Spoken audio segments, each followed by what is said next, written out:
But the pericope system that we do follow, unless we kind of divert to a series, it is actually just going through and through and through New Testament, Old Testament, about the calling that God has on our lives.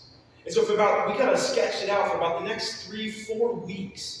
Is going to be this kind of beginning mini-series of calling as we walk through the lectionary and the pericopes, as we look to see what God's calling us to, how he calls to us, and what does it mean to live out that calling in our lives. And so as we jump in, just kind of give you a foretaste into that of what to look forward to in the next couple of weeks. So if you like this week, definitely come back next week because we'll continue on in this series. If you don't like this week, that's okay. Pastor Steve's preaching next week, and you can enjoy that one instead. You'll pick something up at least. But no, let's go ahead and jump into it. So we already read the text. So I'm just kind of going to go through it and just highlight what we're hearing here. What we're hearing here is we got this boy Samuel. Samuel, and they say boy because he's probably about 12 years old. And if you're not familiar with Samuel in the Old Testament, Samuel actually is kind of what you might want to call a miracle baby. His mother, Hannah, prayed and fasted before the Lord for a son. The scriptures tell us that her womb was closed. And so her husband also had another wife, another tangent for another time.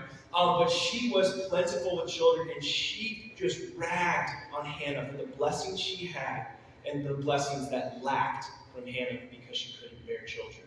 So she comes before the Lord, pleading with him, and says, Lord, if you give me a child, I will give him back to you. And so after Samuel has been weaned off, Samuel is actually brought back to the temple, dedicated to the temple, and left under the care of Eli.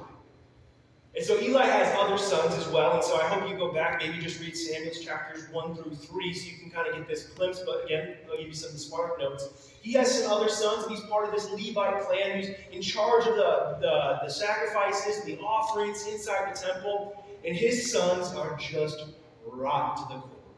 To the point where Scripture tells us that they were sleeping with the women who were trying to come and bring offerings in the temple.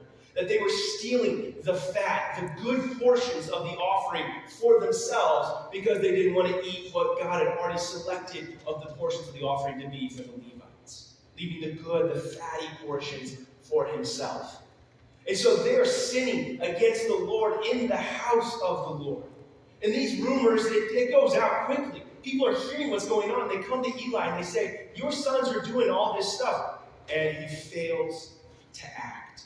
He fails to reprimand, to punish, to rebuke them in their actions for a long enough time for